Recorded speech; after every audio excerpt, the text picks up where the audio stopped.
The storm rolled over Seoul like a living creature, its thunder shaking the glass walls of the penthouse.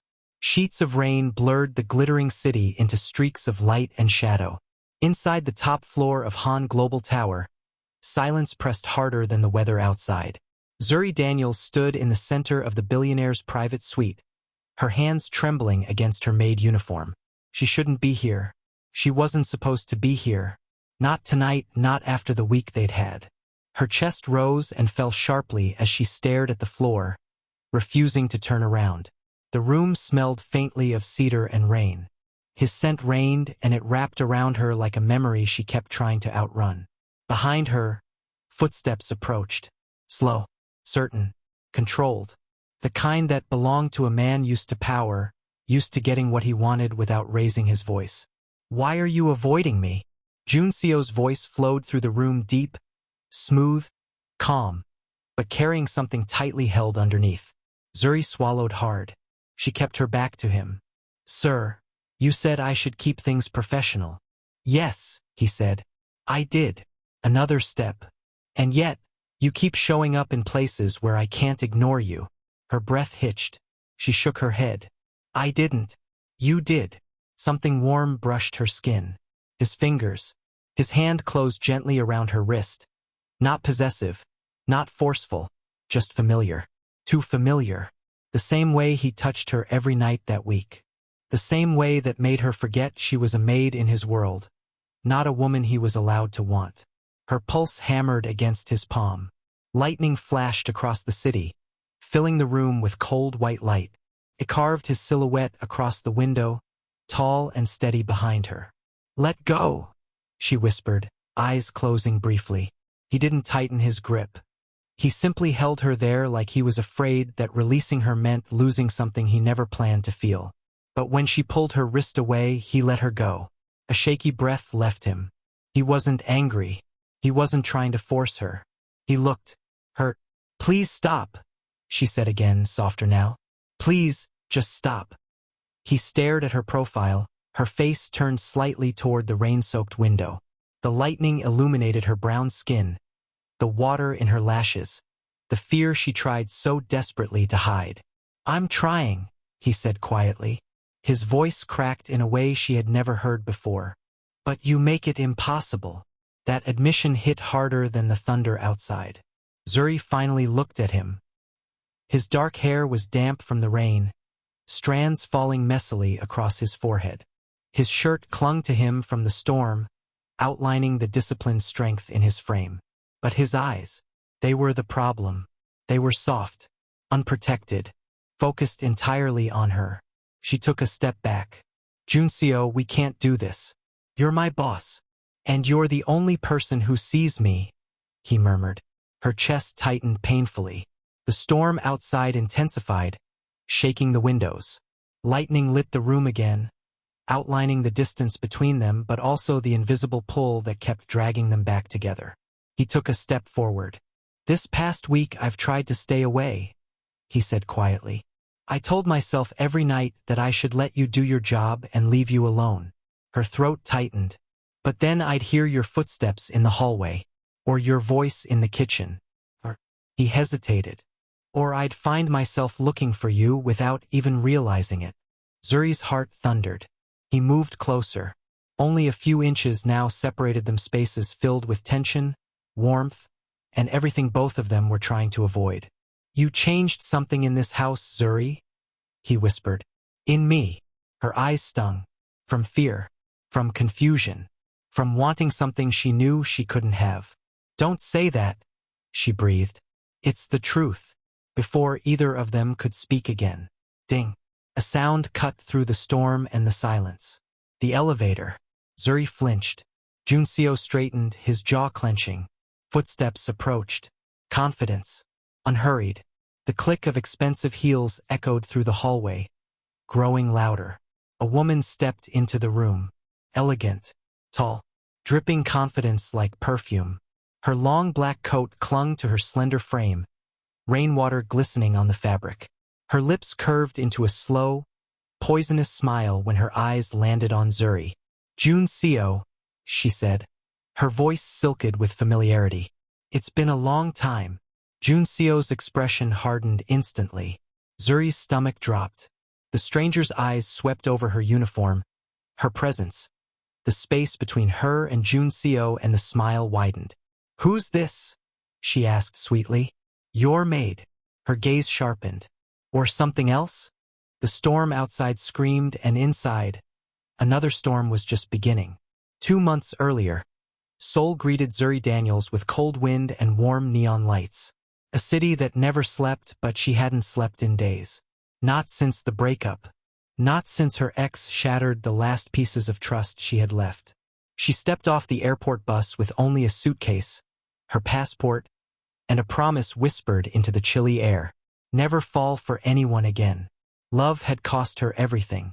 Her peace, her savings, her future plans. She wasn't going to make that mistake twice. Especially not with someone rich, someone powerful, someone who could crush her emotionally without even lifting a finger. Her phone buzzed with the last email from her immigration officer. Visa extension pending. Must show stable employment. Stable employment. That was all she needed. Not romance. Not feelings. Just a job. Any job. So when she saw the listing, live-in housekeeper needed private estate. High compensation. Immediate start. She applied at once. She didn't care who the employer was. She didn't care about the mansion's location. She didn't even care that the job came with a long list of duties no normal human could complete in a single day. She just needed it. What she didn't know was the identity of the man behind the golden gates of the Han estate. Junio Han. A name printed on billboards, plastered on financial articles, whispered in private clubs. The heir to Han Global, a company so powerful in half the country, bowed whenever the CEO entered a room. The world described him as cold, ruthless, unreachable, a man who fired employees for being emotionally inefficient. The kind of boss who made 3 assistants quit in the same month, 2 of them crying. Zuri didn't know any of that, not until she Googled him on the bus ride. And when his face appeared, sharp jawline, intense eyes, sleek black hair, her stomach flicked with something she quickly strangled. No, absolutely not. That was a red flag wearing a suit. She was here to work, not admire. But that promise became harder to keep the moment she stepped through the mansion doors. The house manager led her into the grand foyer, marble, gold accents, warm lighting, a quiet elegance that felt like she'd stepped into a movie scene. "Wait here," the manager said to Amar. "Han likes to meet every staff member personally." Zuri blinked. Personally? Billionaires didn't do it personally. Before she could question it, footsteps approached.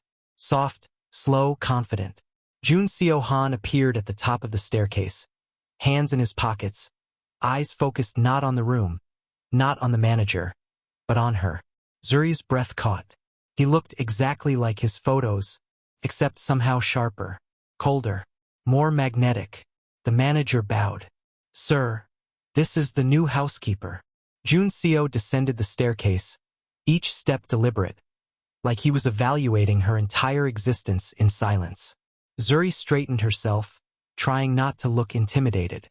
He stopped in front of her. "You're far from home," he said quietly, his English smooth and deep. She swallowed. "Why, yes, sir. Are you planning to stay long?" "I need this job," she said honestly. "I'll work hard." He studied her for a moment longer, long enough for her to feel exposed. Then something unexpected happened. He smiled. Not with his mouth, he wasn't that generous, but his eyes softened just a little, like a crack in a wall that had been sealed for years. "Follow me," he said. Zuri did. He led her into a private lounge smaller than the rest of the mansion but warmer, filled with bookshelves and soft lighting. Without speaking, he walked to a tray and picked up a teapot. "Do you drink tea?" he asked. Sometimes. This is Korean pear tea. Good for new beginnings." He poured it himself. Billionaires didn't pour tea. Not for maids. Not for anyone. Zuri stared as he handed her the cup. "What's special about it?" she asked, trying to sound normal. "It tastes gentle," he said, "even when life is not." Her heart flipped. Ridiculous. Unacceptable. She forced herself to focus. It's good, she said after taking a sip. He nodded, watching her too closely. You'll live on the 3rd floor, he said. Work starts at 6 a.m. If you need anything, ask Mrs. O. And you, sir? She asked. He paused. You don't need to come to me, he said. But I will probably come to you. Her eyes widened. He corrected himself, clearing his throat slightly. I mean for work-related things, he said smoothly. I tend to need assistance late. Often. Zuri nodded, though her pulse fluttered traitorously. She promised herself she wouldn't fall for anyone again, especially someone like him. But that promise began to crumble the moment she walked out of the lounge and felt his eyes lingering on her back. And when night fell, so did the first crack in her resolve. Because that was the night he called her for the first time. The first night that changed everything. It began quietly, almost innocently. The first night, Zuri thought nothing of it. A late meeting had run over, and Mr. Han needed documents from his study. The other staff had gone home, the mansion silent except for the hum of the central heating. She delivered the files, bowed politely, and turned to leave. Zuri. Just her name. Nothing more. But the way he said it was low, calm, just a little tired made her stop. Stay a moment. She hesitated, but he didn't ask again. He simply continued working, the soft glow of the desk lamp shaping his sharp jawline and casting shadows across the room. Minutes passed, then an hour. He didn't speak. He didn't look at her. But somehow he didn't want her to leave. And somehow she didn't want to. The second night was stranger. He called her at 10:41 p.m., his voice softer than usual. Zuri, I misplaced a file in my study. Can you help me look for it? The study was immaculate. He never misplaced anything. And the file was sitting on the desk. Right in the center. Obvious. She stared at it the moment she entered. Sir, it's right there. Oh, he said calmly, looking dead at it. Is it? He wasn't careless. He wasn't forgetful. He just needed her there. When she handed it to him, their fingers brushed. Just a second. Just skin on skin. But the pulse that jumped in his throat gave him away. The third night sealed everything, if only silently. A storm had hit the estate. Lightning cracked. The whole mansion went dark. Zuri scrambled for her phone, feeling around the kitchen cupboards. Ms. Daniels. His voice echoed from the hallway, low, calm, but tinged with something she had never heard before. Unease. Worry. Yes, sir. I'm fine. The door swung open, and a beam of a flashlight landed on her face. He exhaled in relief, like her safety mattered more than the mansion, the storm, or the files the wind had blown open. You're shaking, he said. I'm okay. I just storms. He didn't touch her, but he stepped just close enough that she felt shielded. The lights flicked back on after a few minutes, but something else flicked on too. A connection neither of them asked for. It was always something. Sometimes it was small, almost laughable. Zuri, can you bring my jacket? He owned 50 jackets, but somehow only she could find the right one. Zuri, can you help with these books? He had staff for this, but his eyes followed her every time she climbed the ladder. Zuri, stay a moment. A moment always turned into an hour. Other nights it went deeper, quieter, more dangerous. There was the night he spilled wine during a video meeting, breaking his usual perfect composure. She laughed accidentally and the sound snapped something in him. I haven't heard laughter like that in this house for a long time, he murmured. There was the night he returned furious from a board meeting. Everyone avoided him. Everyone except Zuri. She found him in the empty library, fists clenched, jaw tight. Sir, breathe, she whispered. And he did. For her. Only her. There was the night he admitted in a barely there tone. You don't know how loud this house feels when you're not in it. She had no answer to that one every night. She reminded herself, this means nothing. This is just work. He's just lonely. I'm just a maid. But her chest tightened every time his voice deepened on her name. Every time his eyes softened when she brought him tea. Every time he found reasons not to let her walk out the door. She tried to build walls. He kept finding cracks. He had secrets. dark ones. Once he refused to speak aloud. He had been betrayed, used, targeted. He pushed every woman away, even the ones who tried to get close for the wrong reasons. But Zuri wasn't like them. She wasn't impressed by his money. She wasn't intimidated by his silence. She wasn't trying to be part of his world. Yet somehow she was becoming the center of it. Every night, he told himself he would stop calling her. But loneliness dug into him, sharp and merciless. And her presence warm, steady, unpretending felt like the first gentle thing in his life in years. He didn't want her, but he couldn't stop. At the beginning of the night, he couldn't let her go. The beginning of feelings she couldn't ignore. The beginning of everything they both tried to avoid. And soon, the nights would no longer be enough. 3 years before Zuri's suitcase arrived at Han Estate, Junio Han lived inside a different kind of storm. The slow, grinding aftermath of a betrayal that had been dressed up as love. Her name was Era. She moved through his life like a perfectly cut shadow. Precise, bright, flattering when it suited her, impossible to hold. She smiled at shareholders, leaned on his arm at charity galas, and whispered the things he wanted to hear when the world was watching. But the private Era was different. Calculated, patient, hungry. At first, he mistook cleverness for charm. He mistook convenience for compatibility. She gave him the right laughs at the right times, learned his favorite wines, wore the right dresses at the right parties. People approved. Laughter echoed in the rooms they entered. He let himself be soft in ways he hadn't allowed in a long time. For a little while, it felt like relief. Then the cracks appeared. Whispered insinuations from people who suddenly found themselves closer to her circle, and a pattern of coincidences that always landed profitably in Era's lap. Junio is not reckless. He is meticulous. It didn't take long for his team to trace the lines. The investigation was clinical, cold, and faster than rumors. Era retaliated the only way someone sharp enough to break a man like Junio could. She weaponized their intimacy. When her schemes were exposed, she staged it like a lover scorned. Intimate messages leaked. A staged argument at a gala became the headline everyone devoured. She leaked versions of events that made Junio appear unstable, petty, and vindictive. The boardroom turned into a courtroom in the media, and the company's stock traded on the fear of what else might be broken. It wasn't only his reputation that burned. It was his trust. People he'd trusted for years turned away. Friends measured their distance in favors. Media vultures circled like tidewater gulls. For a man whose life was built on discipline and control, the loss of both felt like falling through glass that kept cutting him on the way down.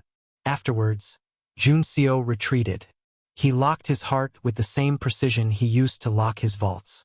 He cut off the acquaintances who'd been too eager for his fall. He implemented stricter vetting for anyone who entered his life.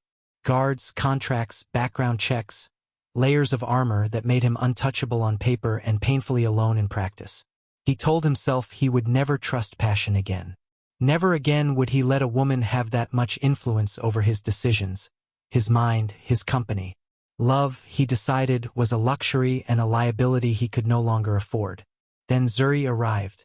She was none of the things that had brought him danger before. She was not an accessory to be shown at lunch. She did not exist to open doors or sign checks on his behalf. She didn't understand the etiquette that governed his world, and she had no interest in learning it. She arrived with a suitcase heavy with practical things and a face that did not soften when he glanced over, the kind of face that represented a life lived in direct sunlight rather than reflected light. At first her presence registered to him like a small, persistent note in a symphony he'd grown used to hearing. Unusual, inconsequential. She worked with the steady competence of someone who respected the dignity of labor, folding linen with care, replacing a bulb without complaint, speaking plainly when instructions were needed. She answered to no one's expectations but her own. That alone made him curious. Curiosity in Junio was dangerous. It was the first step away from isolation. He found himself noticing how she moved through rooms, how she hummed when she was concentrating, how she ate Korean pear tea with the kind of focus that made ordinary things sparkle. He found excuses to summon her presence, an errand in the study, a file misplaced, a late meeting that needed an extra hand. Each summons was a small experiment. Would she leave indifferent? Would she change? Would she become another story? She didn't perform. She lived. Where Era framed intimacy as advantage, Zuri offered only her whole, uncomplicated self, a kindness that did not attach a price. She spoke to him plainly. Sir. She called him when she had to. She said no when she meant it. She laughed at a joke without calculating how it would land on a boardroom transcript. For the first time since Era, someone addressed him as a man rather than a title. It was subtle at first. How his shoulders nodded when she was present. How his voice lost its edge when he asked her to fetch something. How he lingered in rooms where she had been. Those were small betrayals against his usual austerity, tiny acts that proved he was human. They were also the seedlings of something more treacherous. Attachment. Attachment felt forbidden.